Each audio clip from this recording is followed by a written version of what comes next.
Halo Sobat Maya, kembali lagi ke series maraton saham IPO.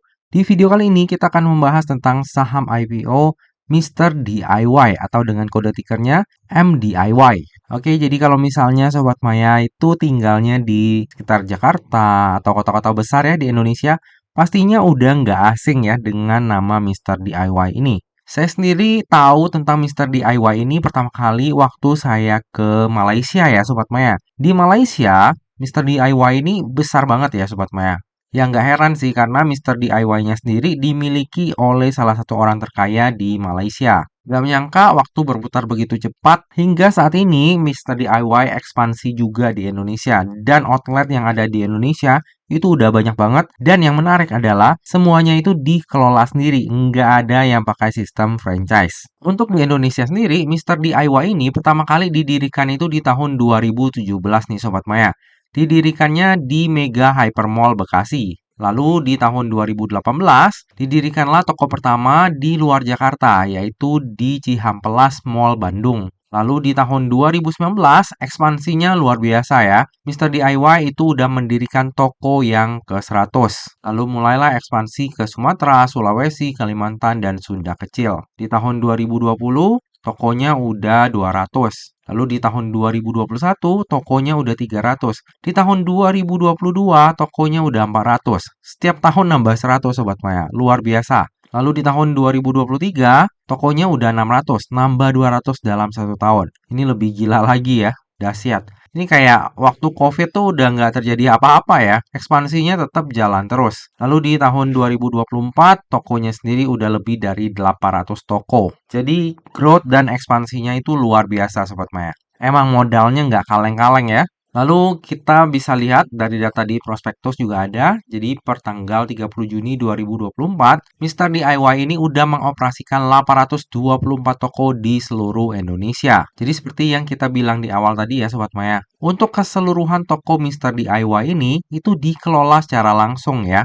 Enggak melalui sistem waralaba ataupun franchise. Lalu Mr. DIY sendiri memiliki lebih dari 18.000 SKU rata-rata per tokonya. Bisa kita lihat dari peta ini ya Sobat Maya. Hampir di seluruh Indonesia nih udah ada tokonya Mr. DIY. Masif banget ekspansinya dari Mr. DIY ini. Nah, untuk manajemen inventaris dan distribusi produknya sendiri, Mr. DIY ini punya dua gudang ya Sobat Maya. Gudang operasional dan juga gudang pengiriman. Letaknya itu ada di kawasan Marunda Center di Kabupaten Bekasi, Jawa Barat. Jadi Mr. DIY ini menerima semua produk itu ya, baik secara domestik ataupun impor di Pelabuhan Tanjung Priok, kemudian mendistribusikannya langsung ke setiap toko di Indonesia melalui armadanya yang terdiri dari 3 truk pengiriman dan penyedia jasa angkut serta truk pihak ketiga. Jadi sistem dari Mr. DIY ini ya udah mumpuni banget lah. Nah ini adalah laporan laba rugi dari Mr. DIY. Kita bisa lihat ekspansinya luar biasa. Apakah ini juga diiringi dengan peningkatan pendapatan dan juga laba bersihnya? Nah, bisa kita lihat ya di sini ya Sobat Maya. Dari tahun 2021 ke tahun 2022, pendapatannya naik hampir 3 kali lipat. Lalu di tahun 2022 ke tahun 2023, ini juga naiknya hampir 2 kali lipat. Jadi luar biasa ya Sobat Maya. Dan ini bukan miliar tapi triliun. Jadi pendapatan di tahun 2023 itu udah 3,9 triliun. Dan di periode yang sama nih Sobat Maya di tahun 2024 per 30 Juni penjualannya itu udah 3,2 triliun. Udah hampir sama dengan full year-nya di tahun 2023. Jadi ini growth-nya luar biasa sih ya.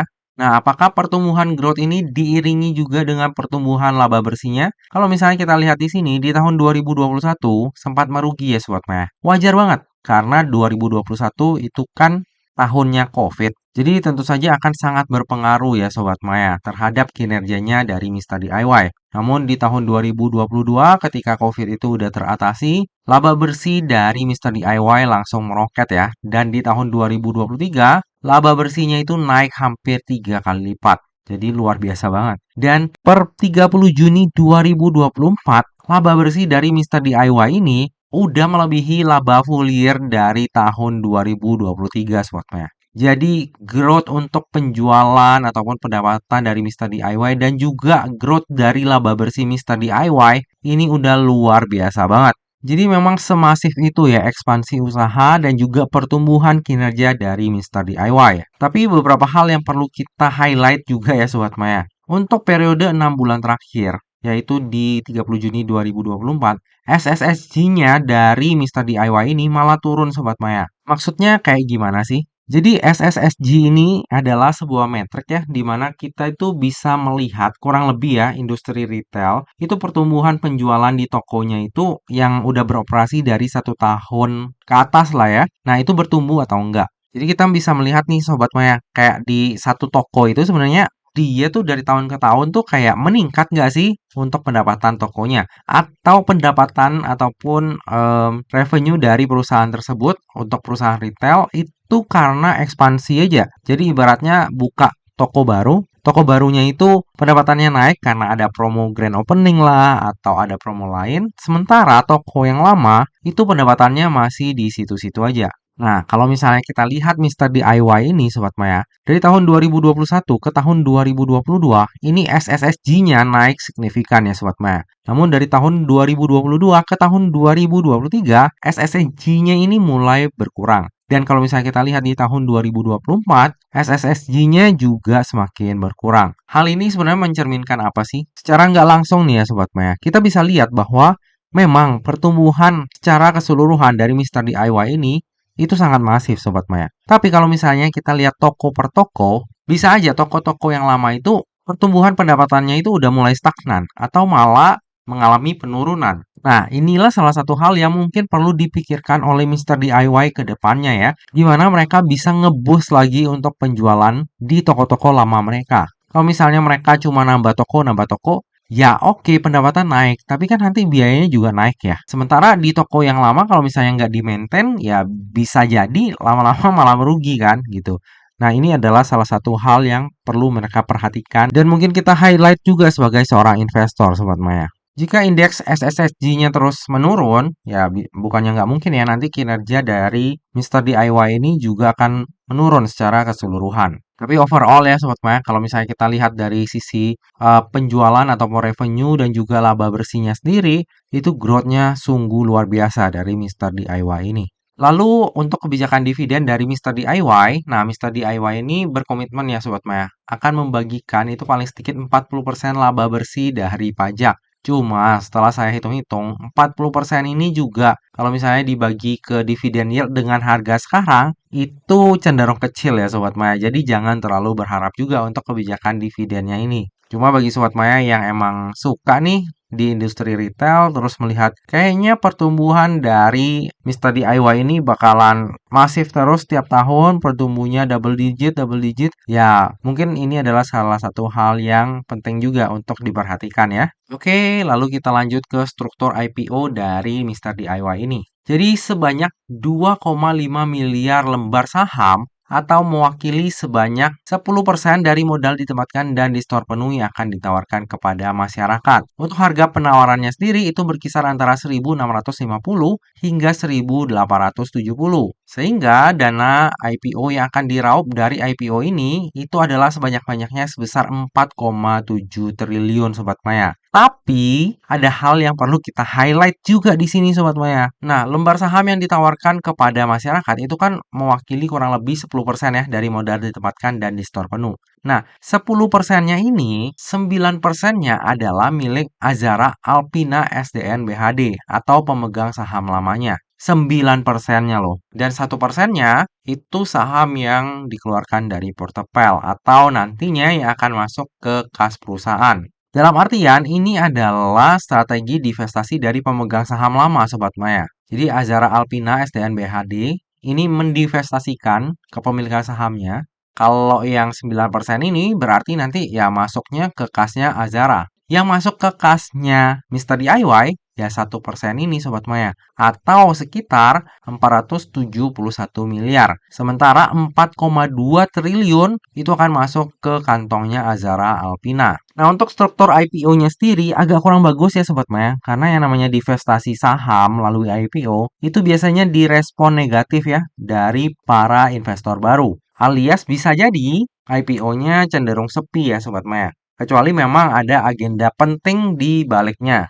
Nah, sebelum kita lanjut melihat penggunaan dana IPO-nya, coba kita lihat siapa sih yang ada di balik Mister DIY ini. Oke, jadi untuk pemegang saham dari Mister DIY sendiri, itu ada 6 ya Sobat Maya. Dengan kepemilikan saham terbesar dimiliki oleh Azara Alpina SDN BHD sebesar 95,67%. Nantinya setelah IPO, karena ada divestasi saham ataupun divestasi investasi Mister DIY oleh Azara Alpina ini, maka kepemilikan sahamnya menjadi 85,71%. Dan nantinya semuanya ini terdilusi ya karena IPO dan masyarakat akan memegang sebesar 10%. Lalu yang menarik di sini juga ada nama Bapak Darwin nih Sobat Maya. Nah, ini menarik sih Sobat Maya. Nanti kita bahas di belakang ya. Siapa sih Bapak Darwin ini? Oke, lalu di IPO-nya Mister DIY ini itu sebenarnya nggak ada lock up period Sobat Maya. Tapi dari semua pemegang sahamnya ini udah menyatakan ya dan membuat pernyataan bahwa mereka itu nggak akan menjual kepemilikan sahamnya dalam waktu 6 bulan dari semenjak Mister DIY itu listing di bursanya kita. Kecuali Azara Alpina ini udah dari struktur IPO-nya dia emang divestasi ya Sobat Maya.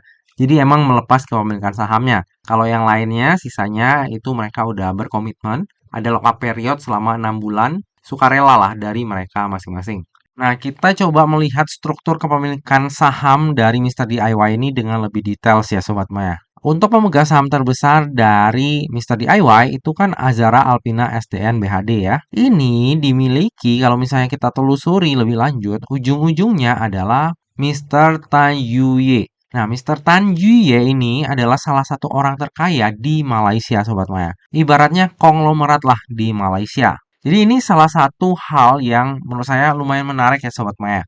Walaupun memang Mister Tan Yuye ini bukan orang Indonesia, tapi at least dia itu juga konglomerat ya di Malaysia. Dan hubungannya dengan CMB Malaysia itu juga erat banget. Makanya nggak heran nanti kita akan lihat di belakang. Mister DIY itu sama CMB Niaga di Indonesia itu juga hubungannya lumayan erat Sobat Maya. Karena ya dari induknya juga itu erat banget. Jadi dari beneficial owner-nya Mister DIY dengan CMB Malaysia itu memang hubungannya dekat. Sebagai informasi tambahan, Mister DIY juga itu udah IPO ya di Malaysia, Sobat Maya, di Oktober 2020.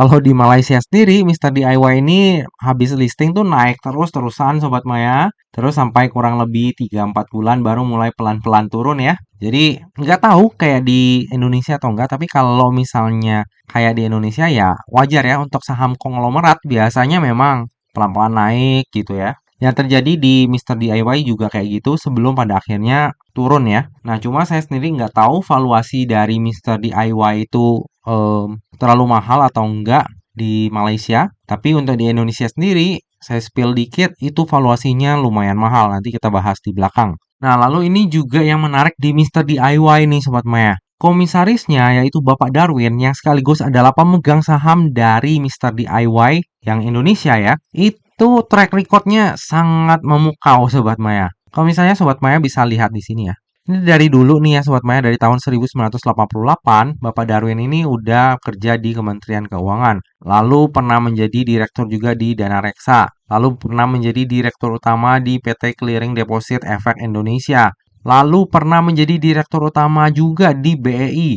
Nah, terus sisanya Sobat Maya bisa lihat di sini lah. Kayak sekarang masih menjadi komisaris independen di ANJT, lalu juga menjadi komisaris di HIL, dan menjadi anggota Dewan Pengawas juga di LPI ya. Dengan adanya Bapak Darwin di jajaran komisarisnya Mister DIY, menurut saya pribadi ya harusnya ada agenda lain lah Sobat Maya. Jadi kalau misalnya kita lihat yang beredar di pasaran saat ini kan kayaknya orang-orang tuh menghindari banget ya IPO-nya Mister DIY. Jauh ketutup dari IPO-nya AADI. Tapi kalau melihat nih ya, siapa aja yang ada di baliknya Mister DIY, terus komisarisnya juga Bapak Darwin ini, kayaknya Mister DIY ini salah satu perusahaan yang patut juga untuk kita perhitungkan ya. Coba nanti kita bahas lebih detail di belakang ya Sobat Maya di sisi valuasi dan dari sisi kepentingan juga. Oke, lalu ini adalah rencana penggunaan dana IPO dari Mister DIY. Nah, jadi yang pertama sekitar 60% ini akan dipergunakan untuk pembayaran sebagian pokok utang kepada Bank CMB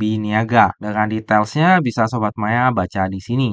Untuk nilai pinjaman yang akan dilunasi itu adalah sekitar 280 miliar. Nah, namun untuk saldo pinjamannya sendiri itu 1,2 triliun ya per 30 Juni 2024. Nah, menurut saya hal ini juga menarik ya Sobat Maya, karena saya itu kan mantan karyawan di CMB Niaga juga ya dulu ya. Saya ingat banget dulu waktu saya masih kerja di sana, Mister DIY ini masuknya segmen komersial. Tapi kalau misalnya kita melihat saldo pinjaman sebesar ini, kayaknya Mister DIY ini udah masuk ke segmen corporate saat ini ya. Dan memang kenapa perusahaan Malaysia bisa dapat plafon segede ini ya memang karena kedekatannya ya di induknya ya antara induknya Mister DIY dengan CMB Malaysia. Jadi memang yang seperti saya katakan di beberapa kali di awal ya, Mister DIY ini bukan kaleng-kaleng Sobat Maya. Cuma apakah nanti valuasinya cocok sama kita atau ada kepentingan atau enggak, nah itu yang belum kita tahu ya. Oke, lalu untuk tujuan penggunaan dana yang kedua itu sekitar 30% akan digunakan untuk perusahaan anak ya. Untuk biaya pembukaan toko baru yang terdiri dari biaya deposit dan uang muka sewa toko, renovasi, pengadaan perabotan dan perlengkapan di wilayah Jabodetabek, Jawa, Sumatera, Sulawesi, Kalimantan, Nusa Tenggara, Papua, dan Kepulauan Maluku. Lalu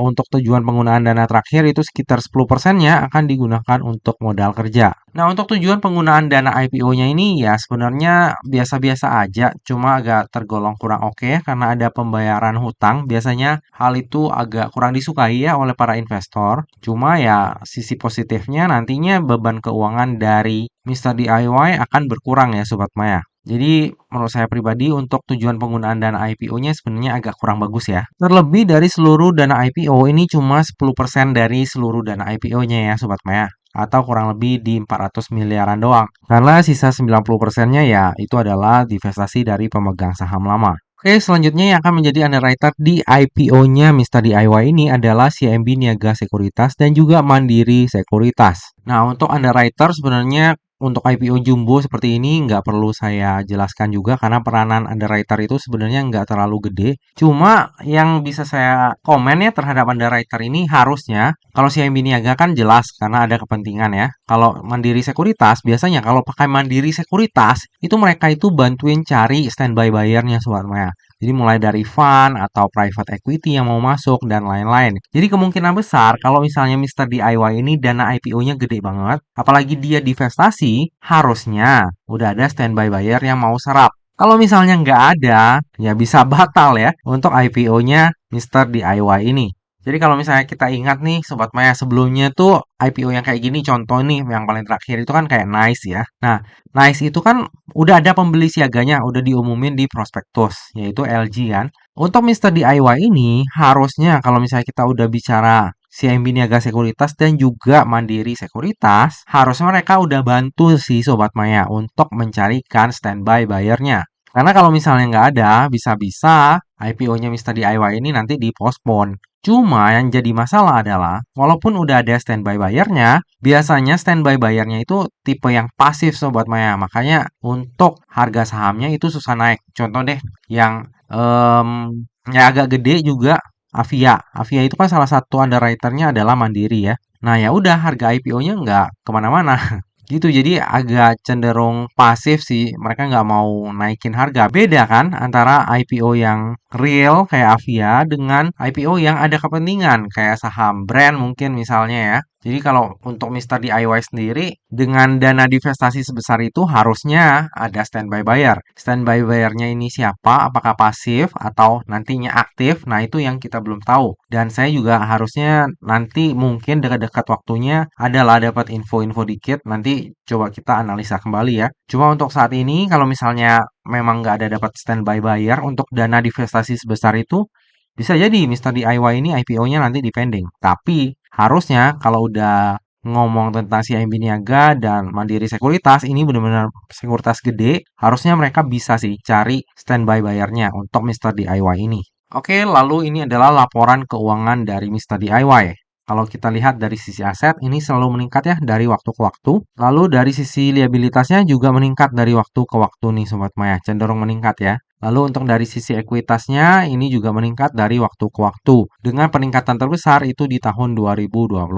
Nah, peningkatan ini karena memang ada penyetoran modal juga ya Sobat Maya. Lalu ada pembagian dividen interim yang menjadi saham Makanya ekuitasnya bisa tumbuh lumayan signifikan di periode 30 Juni 2024. Selain itu memang karena Mister DIY juga membukukan keuntungan ya Sobat Maya dari tahun ke tahun, terutama dari tahun 2021 ke tahun 2022. Lalu bagi Sobat Maya yang concern terhadap daftar efek syariah, jika kita lihat dari sisi rasio hutang dan juga sektor usahanya, maka Mister DIY ini masih akan masuk ke dalam daftar efek syariah Sobat Maya. Lalu ini adalah valuasi dari Mister DIY di rentang harga IPO-nya yaitu dari harga 1.650 hingga 1.870. Jika nantinya Mister DIY ini listing di harga terendahnya yaitu di harga 1.650, maka PI-nya itu akan berada di 38,9 kali dan PBV-nya di 16,31 kali dengan market cap sebesar 41,5 triliun. Lalu jika Mister DIY ini listing di harga tertingginya yaitu di harga 1.870,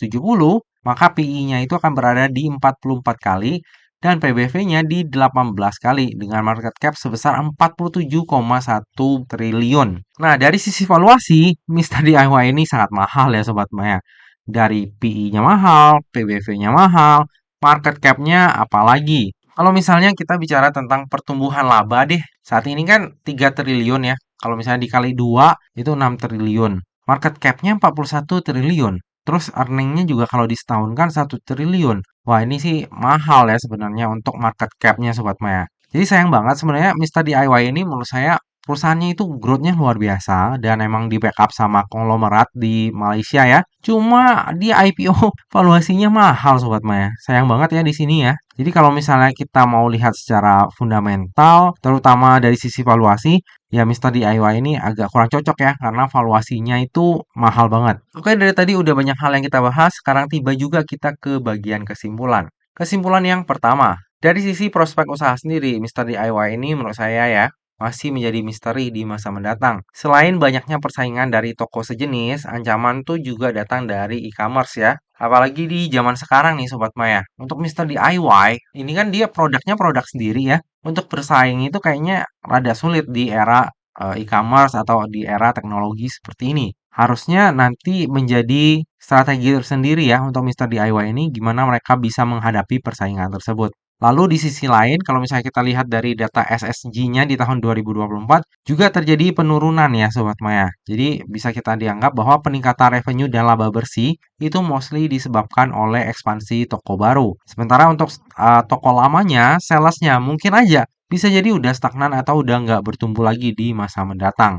Kesimpulan yang kedua, valuasi dari Mister DIY ini cenderung mahal ya untuk ukuran saham IPO. Untuk tujuan penggunaan dana IPO-nya itu ada sebagian yang dipergunakan untuk pembayaran hutang, ada juga yang dipakai untuk ekspansi usaha dan modal kerja. Untuk tujuan penggunaan dana IPO-nya sebenarnya agak kurang bagus ya. Dan yang perlu kita highlight nih Sobat Maya, 90% penawaran saham dari Mister DIY ini adalah divestasi dari pemegang saham lama. Nah, biasanya kalau misalnya saham divestasi itu agak kurang bagus Sobat Maya. Apalagi untuk cerminan harga sahamnya nanti ya.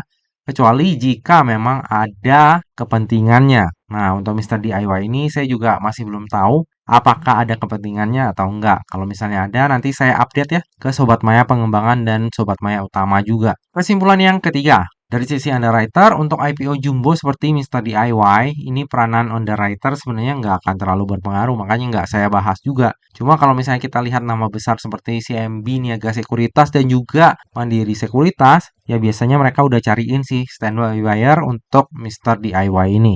Kesimpulan yang terakhir, saya sendiri akan wait and see dulu nih Sobat Maya. Wait and see-nya kenapa? Saya tuh jadi ingat IPO-nya CNMA Sobat Maya atau Sinema. Kalau misalnya Sobat Maya tahu, waktu IPO-nya Sinema, itu kan ada yang positif, ada yang negatif juga ya terhadap IPO-nya. Tapi in the end, saya merasa, oh kayaknya kurang oke nih ikutan IPO-nya Sinema. Dan sayangnya, gara-gara hal itu saya jadi kehilangan momentum ya. Nah, di IPO-nya Mister DIY ini, saya tuh kayak ngerasa agak-agak dejavu nih ya Sobat Maya ya. Tapi bedanya ini tuh lebih banyak ke sentimen negatifnya dan kayak sentimen positifnya agak kurang di sini ya. Cuma beberapa hal yang menarik kayak siapa beneficial owner dari Mister DIY, lalu adanya Bapak Darwin sebagai komisaris dan pemegang saham, dan juga underwriter-nya yaitu CIMB Niaga Sekuritas dan Mandiri Sekuritas. Nah, ini nih yang bikin saya kayak, oh jangan-jangan ada kepentingan nih di IPO-nya Mister DIY. Soalnya nggak kecil loh IPO-nya,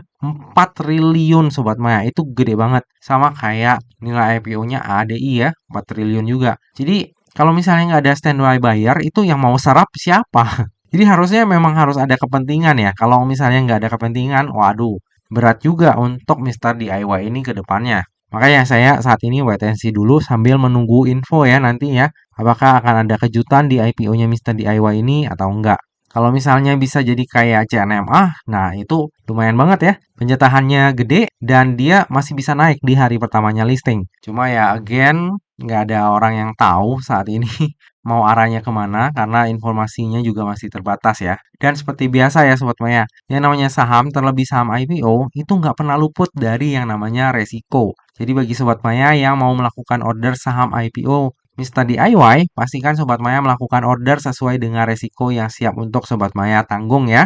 Nah, lebih lengkapnya nanti saya akan ikutan atau enggak untuk IPO-nya Mister DIY ini akan saya update di tab community dan juga IG saya pada saat masa offering nanti. Nah, Sobat Maya, demikianlah video review saham IPO Mister DIY. Semoga aja video ini dapat bermanfaat bagi Sobat Maya semuanya dan dapat menjadi bahan pertimbangan nih. Apakah nantinya Sobat Maya akan membeli saham IPO Mister DIY atau enggak? Nah, Sobat Maya, demikianlah video kali ini. Akhir kata, jangan lupa untuk selalu jaga kesehatan, jangan lupa untuk selalu bahagia, dan semoga perjalanan investasi kita selalu cuan bareng-bareng ya. Sampai jumpa di video review saham IPO selanjutnya. Dah.